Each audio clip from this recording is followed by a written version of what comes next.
Jeg hedder Hanne Roland Larsen, og jeg kommer fra Dansk Blindesamfund her i Silkeborg. Jeg er førtidspensionist og har et job ved siden af, hvor jeg er konsulent ved Dansk Blindesamfund.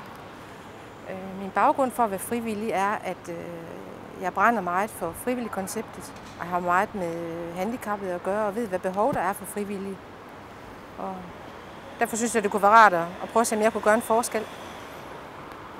Altså, jeg har taget uddannelse som igangsætter, og det gjorde jeg ud fra, at jeg havde en eller anden forventning om, at jeg kunne lave en selvhjælpsgruppe for pårørende til svagtseende. Men det har vist sig at være lidt et tabuemne, så derfor så har jeg fået nogle andre selvhjælpsgrupper til at starte med.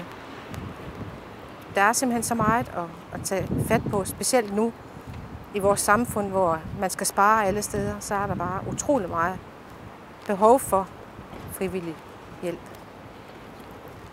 Altså, det er jo næsten ubeskriveligt, hvad man får ud af det, for bare det, at man kan gøre en lille forskel, det er jo alfa og omega. Altså, man får simpelthen så meget ud af det. Altså, folk, der møder nogen i samme situation som en selv, det er utrolig vigtigt. Altså, jeg synes selvfølgelig, at det ville være rigtig rart, hvis andre også ville være frivillige, men jeg synes også, man skal have lyst til det. Man skal brænde for det, for ellers så skal man ikke gøre det. Man skal virkelig have det der mode, der hedder, at jeg vil virkelig gerne gøre en indsats. Lille eller stor, men den er i hvert fald lidt guld værd.